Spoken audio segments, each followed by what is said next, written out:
Hey, what's going on? Los Angeles, what is up, and welcome to the Rams Skinny here on the LA Football Network, live on the Mightier 1090 ESPN Radio. Thank you all for hanging out with us, as always, making us a part of your commute. If you're in the car, if you're at home watching on YouTube, thank you. If not, make sure to go to Rams LAFB and hit that like and subscribe button. And obviously, if you're on LAFBnetwork.com, we appreciate you checking out all of our Rams coverage, as it is coming fast, wild, rampant. Offseason's in full swing. Free agency is kicking off Monday, but moves to already talk about. We're getting into that on today's show. Kevin Dotson locked up. We'll talk. Was it a good contract? Was it a good move? We have some differing opinions, so that'll be fun.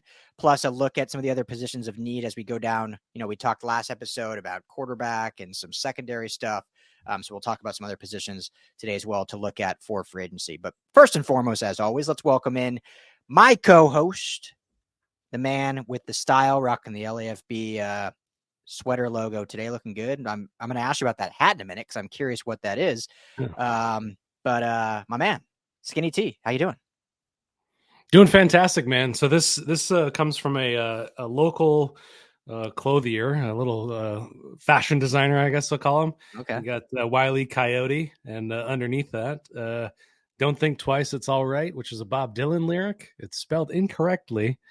But yeah, I'm a big Bob Dylan fan, so anytime there's a reference to it, I'm always attracted to that stuff. Ample Creative out of Echo Park is where they're located. So yeah, that is check right them out up your alley. if you're in the LA area. Yeah, that is a true like Skinny T ensemble right there. Like that fits you. I like it there. I haven't seen it before. Is it new, or you just haven't broken it out? No, it's just in the rotation. In the row. There you go. Yeah, exactly. In the row. Good stuff. Well, happy Friday to you. Real quickly before, I know we chatted a little bit last night, but so you never got any of that crazy rain thunder by you yesterday? We got some crazy rain, but yeah, there was no thunder out here. I didn't hear any anyway. It didn't rumble the house enough, I guess. Dude, so I don't know where. Weird. Yeah, I don't know where our listeners are located across the LA area, Southland. Obviously, we have listeners across the country. We thank all of you for tuning and hanging out with us. All Rams fans are equal, obviously, but for those of you in LA, I mean, yesterday was like beautiful, sunny. It was kind of similar to the day before when we met up on Thursday. Like it was sunny out of nowhere. These like dark clouds. I didn't even see it. I was working in my room office, had my shades closed, I guess. And all of a sudden, just this loud crashing thunder, which California, those that live here know, we don't get thunder. Like me and you grew up in the Midwest where thunder is pretty prevalent. I moved here and I'm like, man, we get these rainstorms, but there's never thunder and lightning. I don't know if it just has to do with the ocean or what. I'm not a meteorologist, but last night, some wild thunder, and then the rain came sweeping through, downpour, torrential. Didn't last super long, but it was a solid hour of like rain and flooding, and you get everyone here in LA, we always laugh. You get like the emergency signs and signals, like don't leave the house, like flooding. And then now it's absolutely beautiful and sunny. So it was just a wild, like a 5-hour spurt. Yeah, I was watching the State of the Union last night, and right afterwards, the local news came on and reported that there's hail down here as well. And I remarked upon it, and my roommate made fun of me. She's from Minnesota. She made fun of me. She always makes fun of me when I comment on the weather, because I get excited when we have weather here. Any weather, I'm excited about. So don't rain on my parade. Yeah, pun intended. It's a nice change. Yeah, I didn't watch State of the Union, but it was good to see our USC head coach made a nice recovery this morning. Lincoln Riley did not pass away, so that was good to see. And obviously, that was trending all over, but that was all I saw of it. But anyway, real quickly before we get in the show is always brought to you by our friends at BetOnline. Head to BetOnline.ag today. Use our promo code BELIEVE. That's BLEAV. Gets you a 50% welcome bonus on your first deposit. Hockey and NBA playoffs are around the corner, but still, 18 to 20 games or so of action. So plenty of stuff to get on. MLB is about to take off. Golf, we got the PGA Championship coming up, the Players Championship coming up. All that you can do on BetOnline.ag, promo code BELIEVE. Tell them the guys at the Rams Skinny sent you. Let's start with. You've been on F1 over there? I have before, not recently. What's the big rate? There's a. It's not Bahrain. It's Saudi Arabia is this weekend. Okay. Is it Bahrain or Saudi Arabia? I don't know. One of Bahrain those. was last week. Yeah. Last weekend. Okay. There you Yeah. go. So Go yeah, there's a Ferrari. race every weekend. So, Yeah.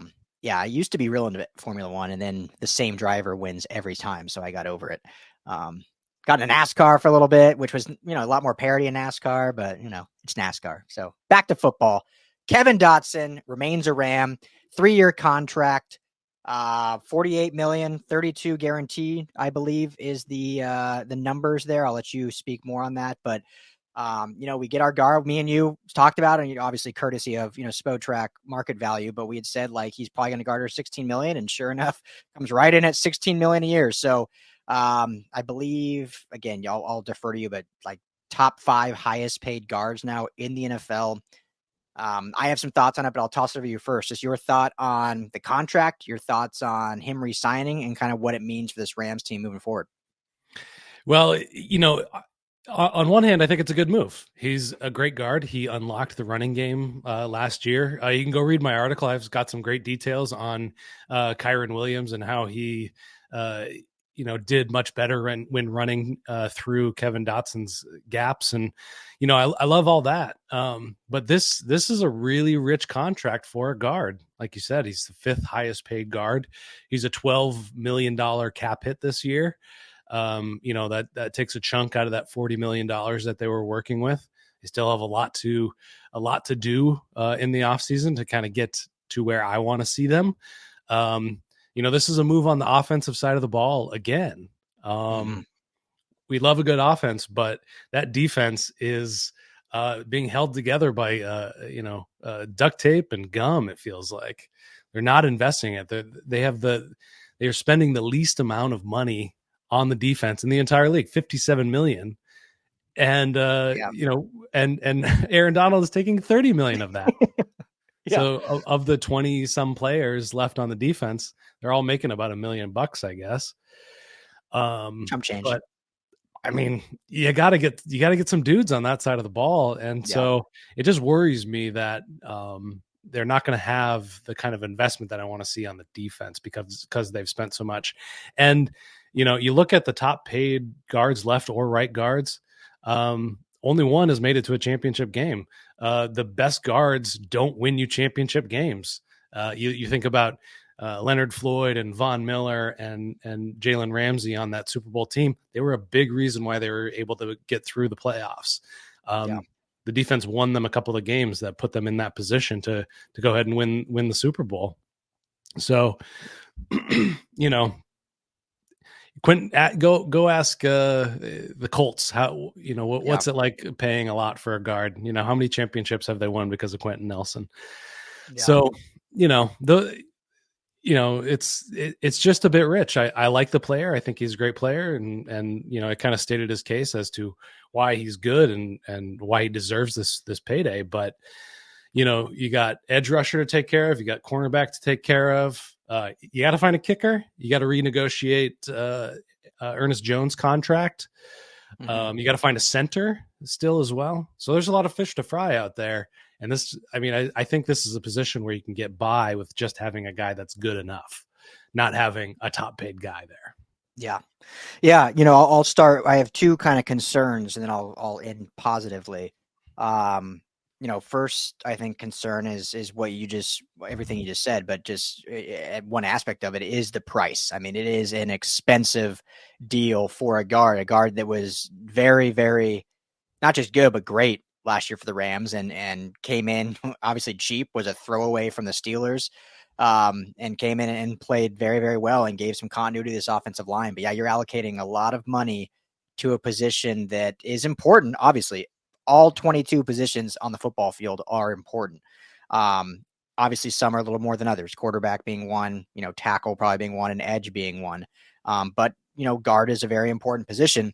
But yeah, that's just a very, very big number for a position that they literally found someone last year for pennies. And I'm not saying that maybe that was just some luck in there. Maybe that's a big credit to Coach Wendell, offensive line coach. Maybe it's a credit to, Steve Avila, Coleman Shelton, and how they were able to, just build that continuity across the 3 of them, plus obviously the 2 tackles.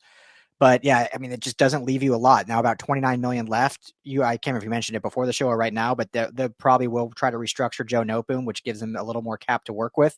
So you're looking at between 29 and probably go back up to 40 ish to play with. And we're going to talk about a bunch of other positions here in just a minute. But yeah, it does pigeonhole them a bit in terms of price. My other concern is, unfortunately, we see this story a lot. And I don't want to sound like I'm being negative on Kevin Dotson or anything like that, but we've seen a lot of times in NFL where guys in contract years kind of play above their weight, get the big contract, and then come crashing back down to earth of what their original kind of value was. Now, I think Wendell was a great coaching hire, so hopefully he can keep that trajectory up. We'll see how the draft goes with 11 picks. If they draft some young guys that push Kevin Dotson to keep that, Pro Bowl level.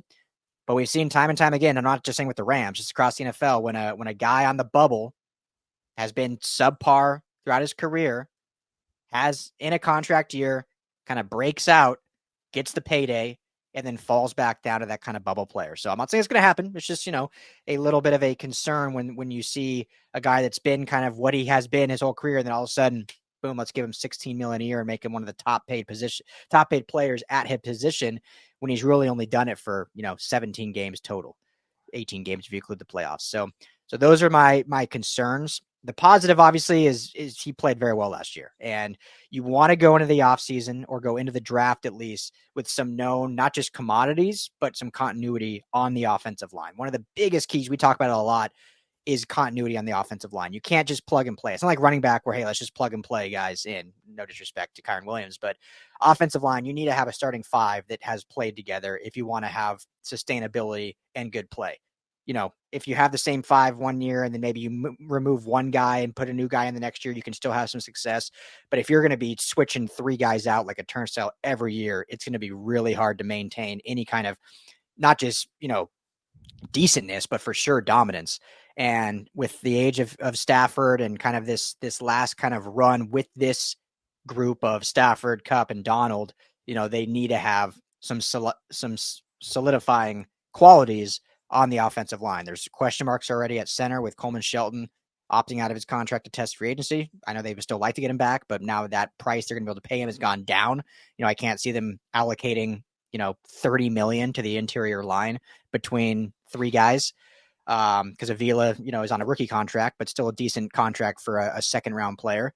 So they're already most likely going to be in with a new center, whether that's sliding Avila over or whether that's a new starting center. So I like it that they were able to lock Shelton up. So at least you have some continuity there. So overall, I'm happy with it, even with the concerns, just because of the latter part I said. But definitely got to think about how to move the money now. So what is your overall happy, upset, uneasy? What's your overall, I guess, grade on the signing? That's a good question. I have to defer until the Noteboom restructure is done. The good news for the Rams is he probably doesn't have a market if he does get cut. So I'm sure his agent is working diligently to keep him a Ram and keep him with a good payday. Yeah. So, there is a world where, Noteboom's cap hit is $20 million this year, which is probably the highest for he's best paid backup in the league right now in the world. So that's going to drop significantly, I imagine. He has a signing bonus of $5 million coming his way this year. So I'm guessing that's where negotiations will start for that. So I'm going to hold off, all things. If they get back up to $40 million with that restructure, I'm going to call this an A+.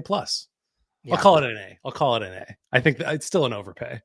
And but you still call it an A. Okay. That's good. And if he stays at the level that he was in 2023, those are the two caveats that, keep it as an A. But this is one of the flaws of Les Snead is sometimes he overpays guys a little too quickly.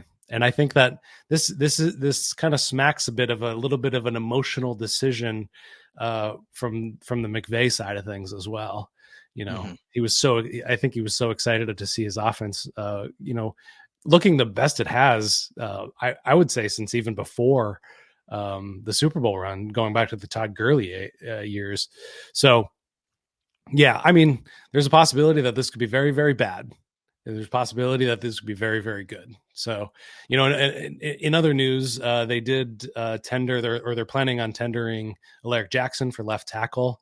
So he's going to bump up his payday. It looks like he'll be around a $3 million cap hit as well, but still a really good tackle for a good value there. So, in one sense, bad moves along the offensive line, contractually speaking. In other ways, good stuff. So, if the whole package works out, I'm happy. But man, you gotta set up Chris Shula for success. You gotta invest some money. Yeah. Skimping and just trying to get by on defense, like just from a fan's perspective, watching football, it's tough. It's harsh. It's not enjoyable. And Shula's a brand new DC, so let's get him some stuff to work with. Well, and it's, a first time DC, it's a little unfair to, take out Aaron Donald and his contract and be like, all right, you have 30 million to field an entire defense like as a first time DC. Like it's a little unfair and the expectations can't be very high if that's the case. So yeah, some restructures. Have you looked into, I haven't even had time, but Matthew Stafford's cap hit is 50 million this year. Is there an opportunity to restructure if they have already kicked too much down the line? That's my feeling. I haven't seen anything that's in the works. I mean, that's definitely some room for savings. It's not going to happen with Donald. I want to get your take on the kind of the low lying non-story Donald situation, but maybe we'll talk about it. But yeah, I don't think it's happening with Cup. I don't think it's, I think they're kind of at the end of the rope with those top of the line guys. They just extended Higbee, and he's going to miss probably a good portion of the season with his knee injury. So, there's always money in the banana stand, as they say on Arrested Development, with the Rams, and they're always good about finding the coins in the couch cushion. Yeah, and I just was playing with some numbers in over the. You were looking really intensely, so I was. Yeah, I don't know what I'm doing because I'm trying to listen to you and do this, but I think they can restructure Stafford and get it to where his cap number goes from 50 to 30 million, which, if they're able to do that and free up 30 million this year, because you got to think about it, he's got 3 years left on his deal. He's through 2026, which puts him at 39 years old, 40. This is his last contract. So, I'm sure Kroenke's willing to kick him a cash bonus that he can get at the end of his career and set him up, which not that he needs it, but if needed to. So if that isn't a true option, I think he'd be willing to be like, yeah, we need this for this, last, 1 to 3 year go around. So if that's a possibility, we'll look into it more for those listening. Apologize when it wasn't prepared on that. Well, as we get into free agency, we'll have something Monday as we kind of recap day one, and we can look at maybe some potential restructures as that. But it looks like on the surface, there is the ability to at least restructure Stafford, which, hey, they could free up 20 million there. That certainly helps. That makes things a lot nicer because you're looking right now as it stands. 5 players are taking like well over 50% of the cap between Stafford, Donald, Cup, Joe Noteboom, and now Dotson, and Higbee's up there too. Yeah. And outside of Donald, like you said, none of those on defense. Yeah, 100%. So Donald has some void years on his contract. There was kind of some trepidation that he might exercise those and call it quits or retire early or anything like that. Do you think? Are you worried at all about Donald leaving at this point? Here's how it goes for me. He's under contract till 26, but 25 and 26 are void years. So after this year, he could void and either leave the Rams or, I mean, you can retire whenever you want, but be done with that.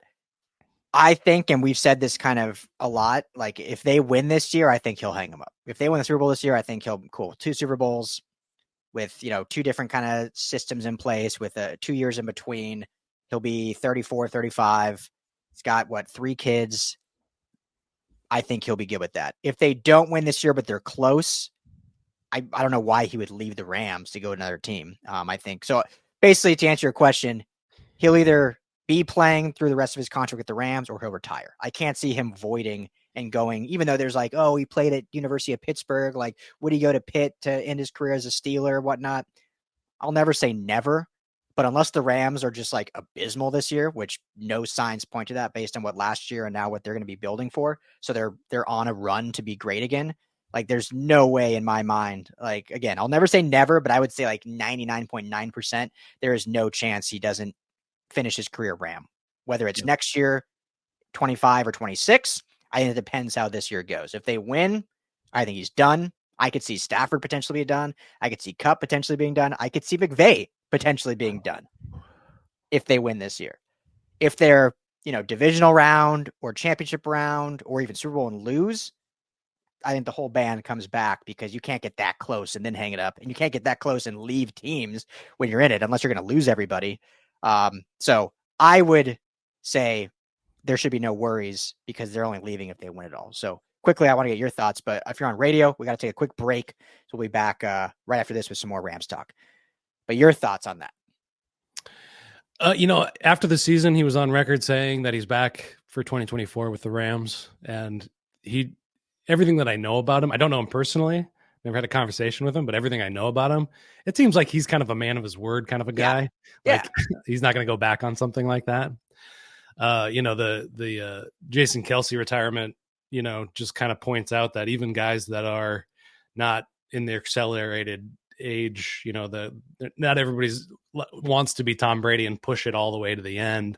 Yeah. And he seems like a guy that, really cares about his family, loves being, a dad and a husband and things like that. So, preparation for NFL seasons at such a high level that Aaron Donald is at, that kicks your butt to put it lightly.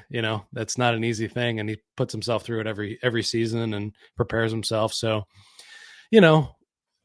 it's it's always unfortunate when your team loses one of your favorite players and just a dog and a great player like he is. So it's on the horizon and let's get on top of the grief. Let's not let this catch us off guard when it does happen, I guess is my only advice to all you out there. Yeah. But are you do you think he retires a Ram? Or do you think there's a chance he goes somewhere else? Okay. I don't. Going back to the whole man of his word thing, he's had opportunities to leave, and the lean years early on, could have been different, but he's stuck with it, and he seems to be sticking. I think he's just going to stick with it. Yeah, like if he would have left or asked to be left, it would have been after the 22 season. Like after they had that downfall, the injuries, the offseason, they're getting rid of everyone, Jalen Ramsey, they're cutting players. That would have been the year he's like, okay, let me go somewhere else. But the fact that he believed enough that they were going to get back on track, like he's not going to leave now. Like the team's not going to, they're going to be a playoff team for the rest of his career here. Because I certainly don't see him doing another contract extension. I think this is it regardless. So 26 is like the last year. And it could be before that if they win or if he just wants to hang it up and be with family. But yeah, Rams fans need to, I think, get ready for that. But I wouldn't worry about him. Like, I think a lot of people were worried he was going to like void out and then go to Pittsburgh or something. I don't see that happening. Yeah. I'd be shocked. I mean, I've been wrong before. Obviously, we all have. But I would be absolutely shocked if he leaves what the Rams are doing and what he's meant to this team, what they've meant to him, to go play 1 year for another team. I would be shocked. Yeah, maybe Russell Wilson will end up a Pittsburgh Steeler, and they're going to turn it around. Yeah, I do believe Russell Wilson will be a Pittsburgh Steeler. I said that like over a month ago, not on this show, but before it was trending. So I started the trend, I guess. It just makes the most sense for him to go there. But Rams Skinny, the most influential Rams podcast. Our tentacles reach beyond Ramsdom. Yeah, I guess you're going to say the most influential NFL podcast now.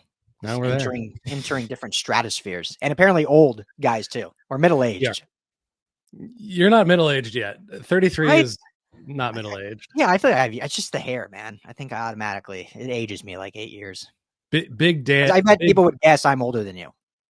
Oh, I bet listeners would guess that. We've had that, yeah. I like to say you have big dad energy. So yeah, I think like that. That just ages. You just have more authority. You have. Your voice is yelling at kids' voice. The get off my lawn voice. Yeah, Am I on exactly. that realm now? Ooh, then I am old if I'm the get off my lawn voice. All right. Free Let's agency. talk free agency. The frenzy begins Monday the 11th. We'll have plenty of coverage for you here. Maybe we'll go live on Monday, Skinny. That could be fun. Maybe we'll just do a live show Monday, recapping if the Rams, if they do any moves. We won't go live. They don't do anything, but we haven't done a live Rams Skinny in a while, but tons of coverage on LAFBnetwork.com. So anyone interested, we'll have a free agency tracker there with all the news. So just bookmark LAFBnetwork.com. If you guys haven't bookmarked it yet, help a brother out. Go bookmark that, all of our Rams coverage. But let's talk. We definitely talked secondary last episode, but we gotta come back to safeties, and we won't spend a ton of time on it because we got other positions to talk about. But a lot of big name safeties have hit the market since we recorded last Monday. And man, this is a good. I mean, maybe not that they just spent $16 million on Dotson, but in terms of just positional need, this is a good year for the Rams to need safeties because you look at who's available, including two of their own in John Johnson and Jordan Fuller. There's some good names that could come in and make a big impact. Now, will they spend the money? Typically, they haven't been very spendy at the safety position. They did, if I recall, extend Tremaine Johnson years ago, right when they moved to LA. Trying to think back that long. And they did re-sign John Johnson to one contract before he went to Cleveland. And obviously they brought him back for cheap after that. Or did they re-sign John Johnson, or was his just his one rookie contract and he left? One rookie contract, then he left. Yeah. Okay. So they haven't been very spendy at all on safeties. So will they now go spend big on one? Not likely. But hey, it's food for thought and we can talk about it. Are there any safeties out there you want to see them go spend big on? It's hard to say. It's so hard because the market has changed so quickly, and so many guys have come on. I was thinking about like more budget options, probably just because they haven't invested at the position. And there's some really good guys out there, like just across town, Alohi Gilman. There you go. He had a fantastic year as well. Free, obviously we're talking free agency. He's a free agent. And budget, with the great thing about all of these top end guys flooding the market is it pushes the value of kind of the middle to late, second, third tier guys. It just makes them cheaper. It's supply and demand. The supply has gone up, the demand has not gone up. Yeah. So the benefit is going to be the Rams will be able to find somebody like Gilman for just a few $1 million. Now, if I was going to put a bet on this, I'm still guessing they're going to go late round safety and hope that once again it's a John Johnson or a Jordan Fuller. Yeah. So here's my dream scenario: is no disrespect to these players, but because everything he said, I mean, the market dictates the value, and because there's now flooded with safeties, their market value is just all going down. So it benefits the Rams as an organization. Unfortunately, it doesn't benefit these players getting paid big. But because of that, I think they can get Jordan Fuller back for pretty cheap now. I mean, no one's going to go spend 8, 9, 10 million on Jordan Fuller when you have some of these top end guys available that will basically be getting that same, if not just a tiny bit more. So I think they can get Fuller back fairly cheap. And then I would go, this is just me. Maybe it's the fanboy in me being a lifelong Broncos fan, but I would go and do a 2-year, 3-year deal and get Justin Simmons on this roster as a vocal leader on the back end. Here's a dude as a safety has led the league in interceptions since being drafted in the 3rd round as a safety. I mean, he's a ball hawk. He can play center field. He can play in the box. So he can really play anywhere you want him to be. Extremely versatile, and just his leadership quality is invaluable. I mean, what he's meant as a Bronco fan was very sad, not just for the type of players, but the person. I mean, he's so instrumental in the community, and I'm sure he'll still be involved even after he signs somewhere else. But getting a guy like that here in Los Angeles, I just think about what he would do off the field for this city would be great. Worth, if you're an organization that just wants to help your community, that alone I think is worth paying a guy $11 million a year. But just as a player, I think he adds a ton of value. And so you figure you can have him and Fuller as your back end guys with still great youth with Russ Yeast and Quentin Lake that are still kind of learning and coming up. But you have that vocal, strong leader in Justin Simmons. You have Aaron Donald in the front and Ernest Jones in the middle. All of a sudden you have a top tier superstar at every level. and they still need to add someone at corner. Obviously, signing a Justin Simmons means you're going to go a lot cheaper and more on the youthful side at the actual quarterback position. But if they're able to, that maybe shifts their focus. I know a lot of fans are, no, you got to go edge, but that might shift their focus in the draft to getting like a Kool-Aid McKinstry at 19 or one of these corners at 19, and maybe just adding another cheaper edge like a Van Ginkel, who you love, for cheap, and then maybe take a flyer on a mid-round edge guy as well. But at least you have a superstar at each level in Simmons, Jones, and Donald. So it's not likely they'll do it, but the Rams have gone to the Broncos well before, not just in trades, but in free agency. It seems that there's a connection there between both organizations. And so there'll probably be some chatter. Not that they need to, he's a free agent, but I'm sure there'll be some conversations. And so we'll see. But that would to me would be a home run if they can get Justin Simmons. Yeah. And you're saying around $11 million is what you'll get for a year out of Justin Simmons? That's what I'm guessing. I mean, he was an $18 million cap hit to the Broncos. I think he was 18 million cap hit, but he was due like 16 million salary or something like that. It's always confusing how these contracts work, but based on the market now, I could see him getting 9 to 10 because there's what 11 high profile name guys out there. He's at the top, but yeah. Kyle Duggar and Antoine Winfield are off the market. So yeah, I mean, it's you look at both the Buffalo guys, Poyer and Micah Hyde have value there. Both the Seahawks guys. I definitely do not want a Jamal Adams here in LA, but Quandre Diggs I think is a good player that will get sought after by some. But if you're looking at a Quandre Diggs for $7 million, pay the 10 or 11 for Justin Simmons. I'm kind of curious what Kevin Byard will go for. I really liked that guy when he was with Tennessee. So, I mean, he could fall dramatically because he had kind of a down season last year, I believe. Yeah, that's a really good name to keep an eye on too, because especially from Tennessee, they just got Stretch, right? So he's little familiarity. Wait, not Ostriker. What's his actual name? Striker, I think is. I think it's Striker. I think how you pronounce it. It's yeah. But Coach Stretch, as known with the nickname, but yeah, he was he comes from Tennessee, so maybe he'll have some insight in value since he's an analytics guy in Byard. So that's a good name to watch for. Yeah, definitely. So I think the only other position we haven't really talked free agency in is running back.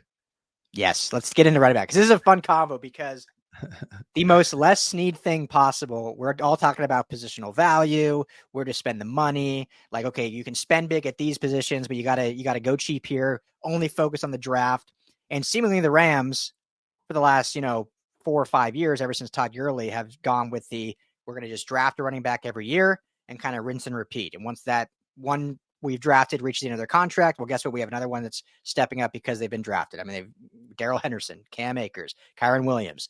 They will probably still draft another one. But all that being said, it would be the most Les Snead thing ever if all of a sudden they decide to go pay $12 million and get Saquon Barkley, or $12 million and get Derrick Henry or something. But give me your thoughts first. What's the thought on this RB market and how active you think the Rams will be? I mean, I hope the top end isn't 12. I hope that's not the case. Yeah. It seems like they're in an offensive frame of mind. We didn't talk about it at the top, but they just added another offensive assistant coach today, a tight ends coach from I want to call him Oakland, Las Vegas Raiders. That was his last job. Jerry Shulpinski. He's got his pedigree is New England Patriots. He's also another John Carroll guy. Apparently, he played football with Nick Caserio and John Carroll, and their former offensive coordinator. But they could just be leaning into offense. So like you said, it's just you can never tell with Snead which way he's going to go. Especially now, he's got a first round pick just burning a hole in his pocket. Not that he would use that in free agency, but just to say that he's got everything at his disposal. He's got money in the bank, and he's got a first round pick just waiting there for him. And it's too easy for him. He doesn't have to get creative. This is weird. And there's really intriguing names in free agency this year that I would love to see in the backfield. I've always wondered what it would look like to have a pass catcher in this current iteration of McVay's offense. And you've got Austin Eckler out there, who didn't have a good last year. Could have been the dumpster fire that was the Chargers season. But Mm-hmm. they couldn't figure anything out. So I don't know what to chalk it up as. Tony Pollard also didn't have a good year last year as his first time in the lead back. But he wouldn't be the lead back. He would be a complementary piece to Kyron Williams, another pass catcher. So Yep. those are a couple of guys that are, that second tier, get them a bit cheaper, I would imagine. And then you kind of go down the row from there, taking a stab at J.K. Dobbins. He's been hurt. He's just been completely derailed by injuries his whole career. Mm-hmm.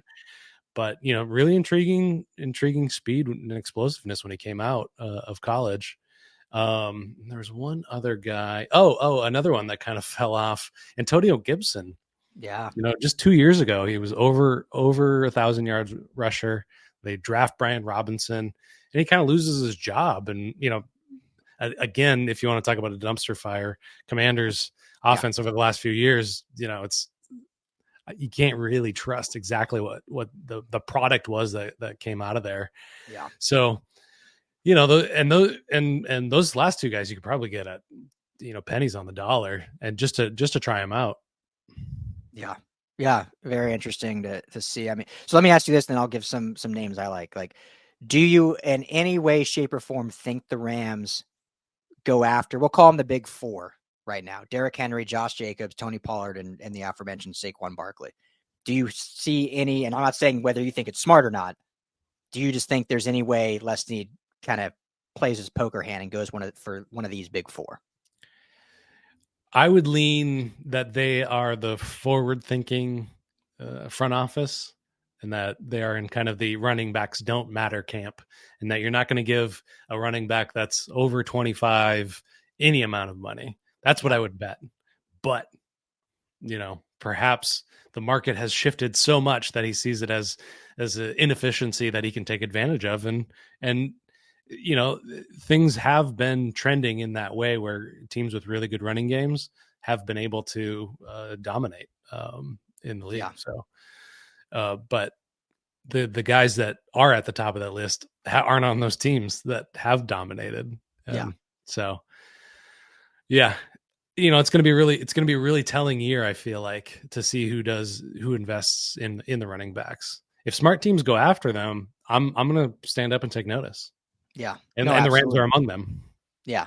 Yeah. They're among those smart teams. Like, the only one that I could see being in play would be a Saquon Barkley, just because of the upside. Like, Tony Pollard, I think they can get fairly cheap, and obviously he's a great pass catcher, but I don't think he's giving you a ton. Like, why take the ball out of Kyron Williams' hands for a Tony Pollard, right? Like, obviously they're going to need another back anyway to split time. Gone are the days of a running back getting 30 plus touches a game. But I just don't see a Tony Pollard giving him that huge ceiling aside him. Josh Jacobs is, to me, just too inconsistent. He's the youngest of the group at 26. Sometimes he looks great, sometimes he's not there. And again, it's been a dumpster fire with the Raiders as well, and changes on offense. So part of that is just his fault. Derrick Henry, King Henry's great, but he's on the other side of 30, and that's just not, I think, the Rams' direction they'll go in. So of that group, Saquon's the one guy, 27. This will be his last real contract, so I'm sure he's going to try to chase some money. But he's the one guy that in his prime can be a game changer. I'm not saying I would do it, because I am full in line. I think we're in agreement of this kind of rinse and repeat draft cycle. We love Kyron Williams. I would rather just draft another running back this year. It's a fairly good class they can get in the mid rounds. But it would not shock me if Les Snead gets that little twinkle in his eye, and Sean McVay gets that twinkle and said, remember what could have been had Todd Gurley stayed healthy. Remember the year we had when he was in MVP form. If we can have Kyron Williams and a healthy Saquon Barkley with Stafford, Kupp, and Puka, Dotson, imagine what we can do on offense. I could just see them sitting in not the war room yet, because it won't be draft, but sitting in whatever, Malibu, drinking wine, whatever they do in their off days, and just dreaming up what they could do with Saquon Barkley in this offense. So of all those guys, not saying I would do it, but that's the one I could see them potentially surprising people, and we get here Monday morning that Barkley's coming to LA. No Eckler. You can't see Eckler on the team. I see that personally better because it'd be more affordable. Barkley's still, I mean, he'll probably get between 8 and 10, I bet, depending, unless no one's bidding on a running back. Eckler, because of last year, because he tried to go get more money and kind of got screwed over by that. I mean, you're going to be able to get him for 3 to 5, I bet. And I think he fits in because he does give you a little difference from what Kyren Williams is. So I would take Eckler over any of the other three, Jacobs, Henry, Pollard, because I think Eckler you can get for cheap. Get him on a 2-3 year deal. If he gives you one good year, then I think you won on that if you get them for that value. So I would like that. The other ones I'll just throw out, and we're getting up in time here on radio. But I wanted to throw a few out that could be also interesting that they could get on the cheap. Clyde Edwards-Helaire is one I want to get your thoughts on, Skinny T. And this will kind of wrap us up, at least on radio. We might go a little longer for podcast. So basically we'll tease this on radio. So I'll give you the whole background, and then we'll have to end on radio, and everyone will have to come to LAFBnetwork.com to hear the rest. But Clyde Edwards-Helaire obviously won a natty at LSU with Joe Burrow and that tremendous offense. He has some twitch. He's got some speed. He's good between the tackles. He's still only 25, which, is already getting up there with running backs. But of the lot, he's pretty much the youngest back on the market at 25 and has the pedigree of being a former first-round pick, but has zero production. So one, has zero production, meaning his market value is going to be way down. This is a guy you can probably get for $1 million, $2 million. And two, doesn't have a lot of tread in his tires. I mean, came in and all of a sudden got replaced pretty quickly in Kansas City. And so doesn't have a lot of wear and tear. And so can come in and be that secondary back to Kyren Williams and bring some versatility there. So taking a break on radio, head to LFBnetwork.com to hear the thoughtful answer from our Skinny T. Everyone have a blessed weekend for all you listening on 1090. But Skinny T, your thoughts on Clyde Edwards-Helaire?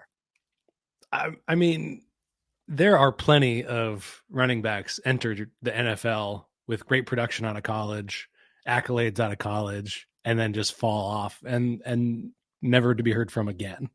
And that's what I'm chalking up Clyde Edwards-Helaire to.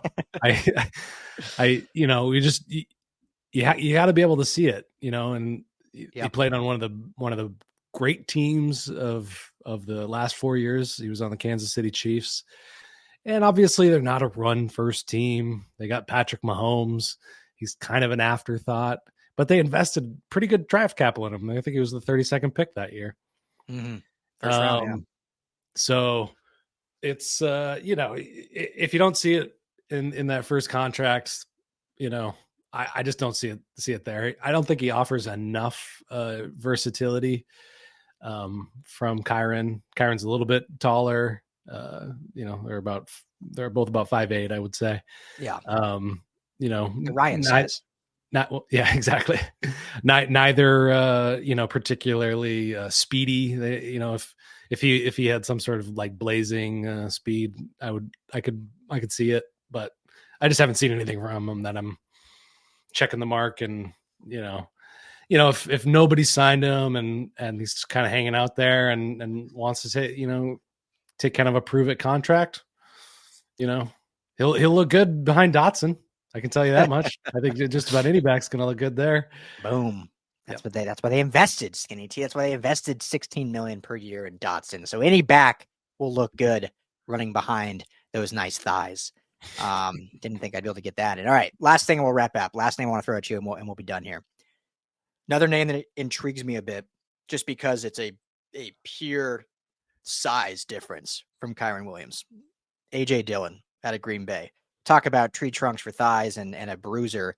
That gives you your different type of back. Now, obviously, he's not going to give you a lot in pass catching, so they'll have to lean on Kyren more for that aspect, which I think he can be good at. He just hasn't been used a ton in it. But AJ Dillon would be your true short yardage bruiser, which we've said Kyren can do, but obviously the size of AJ Dillon just gives you a little more confidence maybe in some of that. So your thoughts on Dillon? Really consistent guy, really consistent runner, and he's remained healthy. He had a quad injury that knocked him out of the playoffs a couple years ago. I can't remember exactly when it happened. But really durable, and that's something like that next to Kyron Williams is that you want somebody durable. And I like big running backs, and I cannot lie. Jesus, that was terrible. I'm sorry. There's some big dad energy, and you're not even a dad yet. Oh, God, I apologize. I imagine our buddy Jason's gonna have a field day with that one. Yeah. Oh yeah. Cook something up with that one. You'll be turned into Fergie now on the whole simulator thing. You look good with blonde hair, I guess. I in a similar vein, I'm kind of intrigued by Gus Edwards. Big bruiser back. So yeah, you wrote about that for the Chargers, but I think he's a good fit for the Rams too. Yeah, I think just kind of an old school back, and cool. I'm for big running backs and seeing what happens. God, I'm sorry. Yeah, well, I'll just leave it at that. Yeah, mic drop there. So, no, that'll be good. So let us know, guys, what you think. What do you think about safeties? Well, first, what do you think about the Dotson contract? Seems like, at least on Twitter, it's pretty unanimous. Everyone's pretty ecstatic with him coming back and bringing that continuity back. What do you guys think about the safety market? Should the Rams just re-sign who they got? John Johnson, Jordan Fuller. Should they go get and pay a hefty price for a Justin Simmons? And what do you think about the running back room? They're going to add someone, whether it's free agency, the draft, or both. They've got to add someone there to play alongside Kyron Williams. Do we go after a big name? Do you take one of these big-bodied backs, but for lesser money? Do you wait just for the draft and take one or two with your 11 picks there in the draft? Let us know what you guys think. Hit us up on Twitter at Ryan Dowd LAFB, at RL Anderson LAFB, at LAFB Network is the main account. You can drop comments on the websites, or obviously if you're on YouTube, just drop a comment below. I need to do a better job of responding to those. So if you are commenting, keep it up. I will start responding. I'll hop on there too. There you go. Skinny T can respond too. So help me out there. But we appreciate you guys. Thanks for the support. Free agency kicks off Monday morning, the 11th. Like I said, we might be going live Monday, so look out for that, but we'll have plenty of coverage over at LAFBnetwork.com. For Skinny T, I'm Ryan Dowd. Thank you all for hanging out with us. Everyone have a blessed weekend. Talk to you all Monday.